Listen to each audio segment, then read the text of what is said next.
Welcome to episode 2 of Vulcan. We'll be showing you guys the design process that brought us our cutting edge plane design. We spent the first 2 weeks of the semester sketching and brainstorming every single solution possible.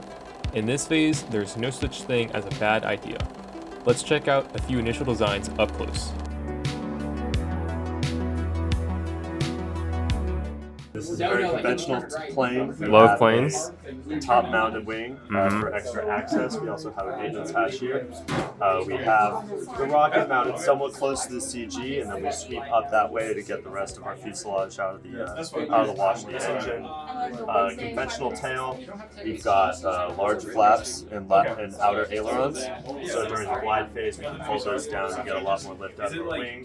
And then we also have for lower drag, we have these foldable prop designs, so they can come back, and then when we spin up the motor, it'll bring those out to provide us thrust at that point. These other two designs are stupid. There's no stupid design. I made them on purpose so I could have something else. Thank you. Well, this is just a generic version of the overall plane where the tail end of the plane tapers up to fit the rocket, and it has an H-tail, which is pretty standard in some planes to help mitigate the size of the vertical stabilizers. And then you can only use one servo to control both of those tails to help the internal structure of the plane take up less space, less weight in the back of the plane. So that could be viable. For the back, this idea is something I've never seen before in any planes. It's a W tail. So it's kind of combining the best aspects of an H tail and an inverted V tail. Such that you keep directional stability and directional control, but get some of the maneuverability you get with an inverted V.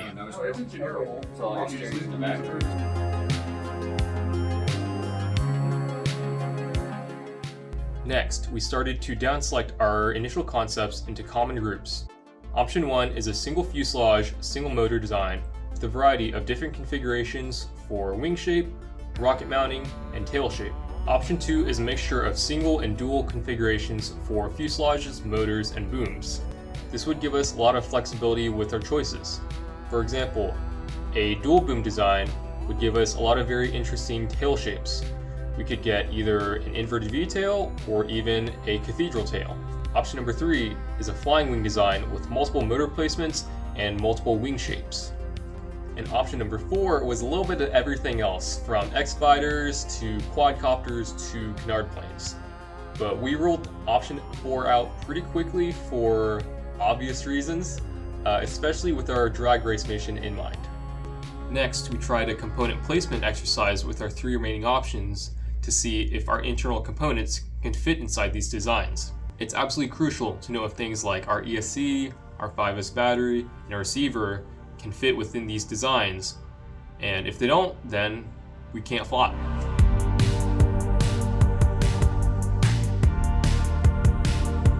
Can you explain your reasoning for where you put everything? So I'm mainly thinking more so CG, Right. so it's going to be front heavy, but with the full rocket, it's going to be rather.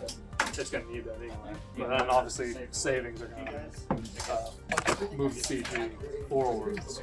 Okay. But And if it's too front heavy, we have room to be. yeah, we have room to move it back. But I wanted to make sure we weren't too heavy. Hopefully, there's enough tolerance for the battery and the ESC on top of each other. Obviously, things can be distributed differently, but I just thought try to get as much to the front that way we're not tail heavy, and try to use as much fuselage as we can efficiently. Do you expect any of the rocket exhaust to affect anything after it? It certainly could. That's why we've got these other tail configurations here. So, you know, if we want to, the front profile of this aircraft could look like this with the wings coming off, and then we could easily have a V tail.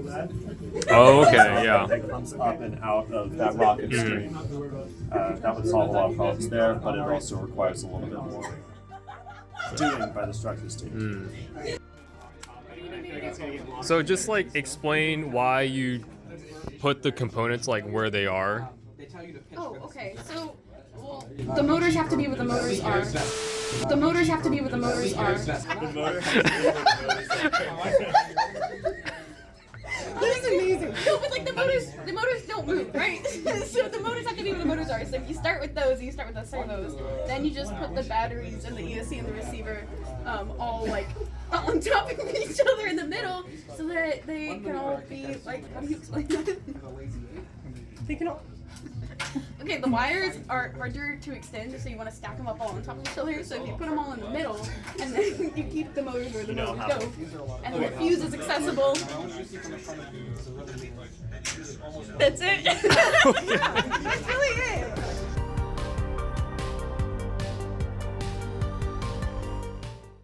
All right. I'm Clint Weathers. I'm on the black team, not the orange team. What part of Speedfest have you liked the most so far? It's a good mix of like focused work and creative inspiration, we'll call it. There's a lot of community, and we just have fun and goof off while also working diligently on our PDR and such.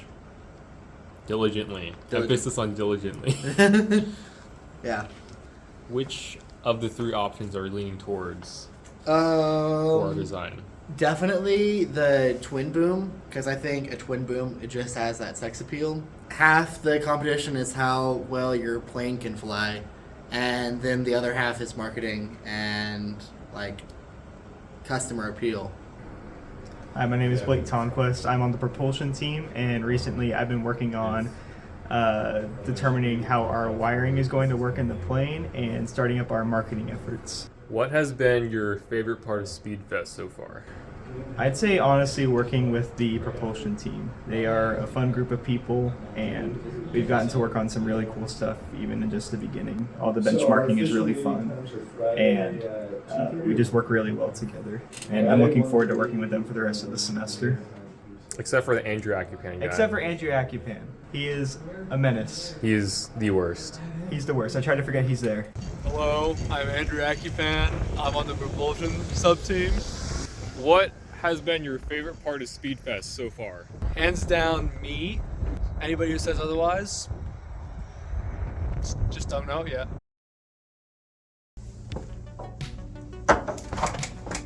So to recap where we are, Black Team has three options. The first one is a single fuselage, single motor design, which is very conventional and traditional. The second one is a single fuselage dual boom design, which is a little bit more unconventional. And the third option is a flying wing design. After a team vote between the three options, Black Team decided to go with option 2, the dual boom single fuselage design. At this time, our design is extremely preliminary. We've pretty much only picked out the general shape of the plane that we want to fly. Moving forward, we need to optimize every single aspect of this plane into a finalized and flyable design. This means we want engineering decisions and detailed analysis for every single choice that we make for our plane. How wide is our wingspan? What kind of airflow are we using? How long is our fuselage going to be? Catch us on the next episode of Vulcan, where we're going to be diving headfirst into all of those optimizations.